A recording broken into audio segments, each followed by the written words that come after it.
Thanks, Mark. Uh, Hi, my name is Sidhartha Dash, or Sid Dash. I'm the chief researcher at Chartis, and I focus on analytics and the tech stack from our research perspective. Today, I'm going to really focus about the state of play in hardware-accelerated computing. For many years, nearly a decade, Chartis has discussed about the ideas on how to leverage different styles of hardware-accelerated and data parallel computing in quantitative methods, in risk management, and related technologies. Uh, we wanted today to take a quick look at where we are and what the state of play is. Hardware acceleration, or computing strategies that substitute and supplement for CPU-driven programming, are fundamentally now standard. Developments outside finance have ensured that these technologies are now ubiquitous.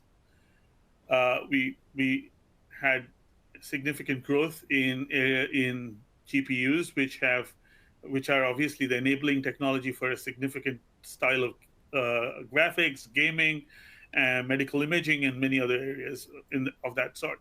However, that was relatively exotic till the arrival of AI and machine learning, and now LLM, which has essentially ensured that there is a wide world of data parallel programming out there and a wide base of capabilities, tools, technologies. And really, our thesis is for quant technologists, you need to look out there. What are other industries doing? How are they leveraging GPUs? How have these capabilities morphed into new accelerators and libraries and so on? It is very important to take a view and take a bird's eye view of what's happening out there. Equally, what has happened is in FPGAs, which are generally used in the low latency area and a variety of network communications and multimedia programming, they are obviously standard and ubiquitous in certain areas, such as low latency trading and related areas around that. Again, however, there are broader applications of FPGAs around. It is possible anywhere there is significant time series oriented applications, you can potentially use FPGAs. So the real story here is that data parallel computing is now ubiquitous and widespread. So the real issue is no longer whether you should be using these capabilities, but the real issue is to decide what strategy is appropriate for your problem and how should you leverage the right tools. The key dimensions you really want to solve is things like, is the problem defined by hard latency limits? Uh, does it have significant path dependency? Are there cheap ways to linearize the problem? Are there ways where you can convert nonlinear problems into an aggregation of smaller linear and more easily solved and hence more easily mappable to data parallel styles? This is particularly relevant for option pricing, reverse test testing, and many other computational problems which may have significant path dependence. So the the real so where we are moving here is, as I said before, we we have to look at individual problems, and virtually all quantitative methods are amenable to some data parallel approach. The data parallel approach may be the low memory framework in GPUs, or maybe, which is not entirely true anymore because the memory infrastructure in GPUs has certainly increased and changed dramatically. Or it could be your custom data parallel approaches that you might be able to generate on FPGAs, or something that is actually fairly close to the underlying something that is fairly close to the appropriate problem, and you can create custom architectures for that with FPGAs, for instance. So the other major question then becomes the level of abstraction and where do you want the problem definition smarts to reside. The you can look at it through the lenses of the language. So we'll see in some of the subsequent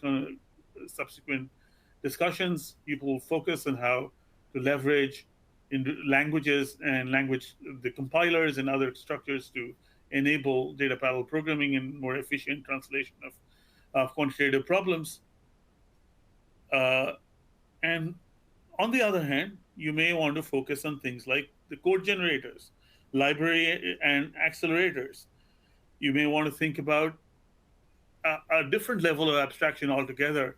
There are GPU accelerated databases, and you want to perhaps run SQL plus query languages against them, because you're essentially then effectively running data mining programs using your favorite environment or using the environment that your programmers are used to. So the level of abstraction clearly varies. Equally, large number of statistical and data quality and data management problems are highly amenable to translation to a variety of machine learning neural network programs, for which there are very standard uh, GPU maps or and so forth. So it's really important to think on how do you uh, where do you want to structure, where do you want your data parallelism to be taken care of, which lens do you want to look at the problem from. Do you want to rearrange the algorithms, for example? Any form of PDU solution, whether through trees, meshes, etc., can be rearranged and reaggregated. So do you want to rearrange and redesign the algorithm as your strategy, or do you want to use underlying abstractions, if you will? So those are what that essentially has done, if you will, is created a situation where the technologies are now widely available in production, and they can be seen with several different levels of abstraction. You can choose to, as I mentioned before, you can choose to use accelerators to accelerate one specific part of your overarching problem. For example, you could choose to use neural networks to do your function extraction, as we will see during the discussion today. You could use a data parallel friendly language, or as mentioned before, you could also use databases that have underlying data parallel programming and acceleration embedded with them. So, and then there's obviously a hugely different style. For example, if you have hard latency problems, you will want to think about how to optimize the messaging network analysis and the statistical flow type problems, if you will, and very often than not, your answer will be an FPGA over there. So every element of the software stack today has an hardware accelerated equivalent. So we no longer have effectively, if you will, an excuse. The key dimension today is to look outward, look at the problem, see if you can see how you want to deconstruct it. Do you want to use hybrid approaches? Do you want to move your GPUs to the grid or to the cloud, or construct it within a different environment? And where do you run your core data parallelism, if you will? So with this broad-based context, we think the focus on hardware acceleration and data parallelism is today, and the right approach is going to differ for different types of problems, but it is absolutely essential in our view, given the computational capacity and the path of the evolving uh, computational architectures.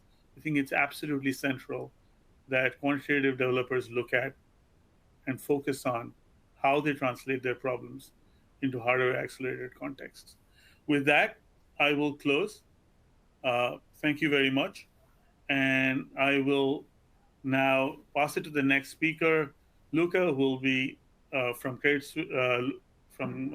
Suisse and Columbia University, who will be talking to you about a range of problems around AAD and so on. Thank you very much.